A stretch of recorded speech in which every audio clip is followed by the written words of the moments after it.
Arjeta Puca is an Albanian entrepreneur who created Albania's first domestic military vehicle called Shota, named after an Albanian female warrior.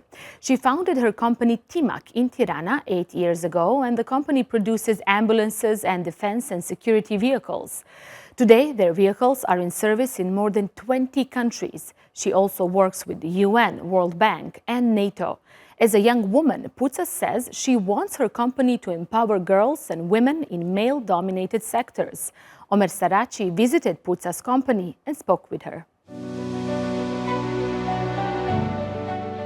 Arjeta Puca's journey is remarkable. A computer engineer who has worked in Japan and Germany, she aims to increase the presence of made in Albania products. So she decided to take all she learned back to her home country, founding her company Timak in Tirana 8 years ago. She created Shota, the first Albanian military vehicle prototype. Why the name Shota? Shota, because we are a company, 70% of women, and for that reason we wanted to have our woman warrior, Albanian woman warrior, our hero, to name it. Can you tell me some more details regarding Shota?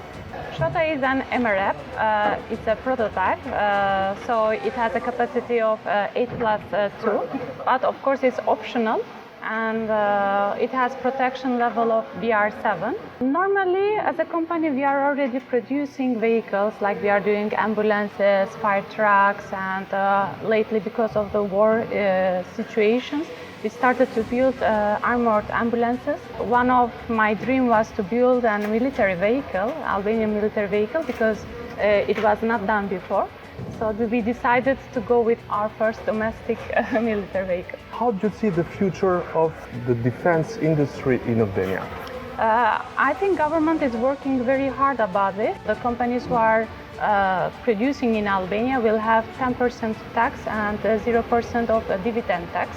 So it will be a huge advantage. So I think the future in defense in Albania is very bright. Now a NATO member, Albania boasts of a small but modern army equipped with the latest weapons, reflecting its commitment to international defense standards. Her commitment is evident in the company's workforce, which is predominantly female. Our company has two philosophies. One of them is to contribute to our country.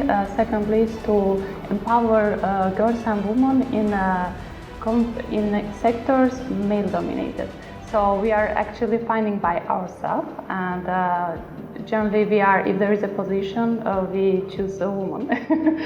And that's why our company now is 70% women.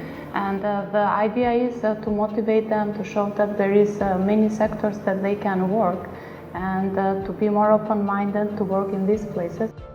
In the mid-20th century, Albania was a land of stark contrasts and fervent ideology. To the neighbors, the small country was considered a powder keg ready to explode, while for ex-Prime Minister Enver Hoxha's regime, Albania was the only true Marxist-Leninist state and a shining beacon of communism in the world. Those were the years of great isolation and paranoia which led to the country's militarization. The opening of the country and the arrival of democracy in the 90s brought the abandonment of the great military machine, leading to the oblivion of the industry. After 3 decades of neglect, Albania's military is now experiencing a significant transformation. The shift from an outdated force to a modern, efficient military demonstrates the nation's dedication to its defense and security. Today, Arjeta's company markets its vehicles in more than 20 countries. We exported them from Kili to Kyrgyzstan, Turkmenistan, Ukraine. The idea is to produce here in Albania and to export made in Albania products worldwide. We are working also with many foreign organizations like UN, World Bank, World Health Organization, NATO. Shota made its successful debut at the Eurosatory 2024 Defense Exhibition in Paris in June, marking Albania's first known effort to produce its own MRAP.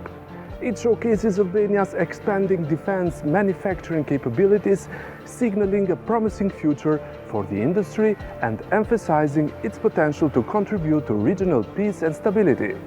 Omer Saraci, Across the Balkans, Tirana. Well, speaking of women who want to make a change, one woman in Bosnia and Herzegovina is trying to keep traditions alive by crafting pictures in an old-fashioned way. Aida Pašalić is creating pictures from felt using colored wool. Pašalić says she honors a craft grounded in the country's history as a nation of shepherds. As felting has lost its popularity in the modern world, Pašalić hopes to attract new generations. Yasemin Čolakolu reports. In the Bosnian city of Zenica, Aida Pašalić is reviving a nation tradition. She creates intricate felt pictures using colored wool in her small home studio. These landscapes and flowers are made using techniques passed down through generations. But the craft has faded over time. Bilo mi je jako zanimljiva spoznaja kako su se izgubili vremenom ti stari zanati. I smatrala sam da je vrlo značajno vratiti ih u život, a pošto sam ja uvijek jedna umjetnička dušica, smatram da svaki vid umjetnosti, a to smatram da su i stari zanati, imaju veliki potencijal da prave mostove među ljudima. Pašalić's work is part of an effort to preserve traditional crafts and adapt them for modern audiences. Još jedan aspekt pravljenja mostova među ljudima je i most između stare generacije i mlade generacije. I samo tako, ako ljudima prenesemo jedan stari zanat, sačuvamo ga od zaborava. Pašalić's dedication has gained recognition from the Zenica City Museum. Her craft is now part of the European Union-backed Made In project. It brings together craftspeople and artists from 6 European countries to keep ancient techniques alive by merging them with modern designs. To cilj i jeste ovog projekta upravo to, da mi nađemo nove priče i nove zanate u nastajanju, odnosno spoj tradicionalnog i onoga što bi moglo da bude sadašnjim kupcima, sadašnjim konzumentima zanimljivo i iskoristivo i što bi moglo biti oslonjeno na taj zanat, prevashodno čuvajući i tradicionalne tehnike obrade, ali isto tako i nadograđujući to u jednom novom smjeru.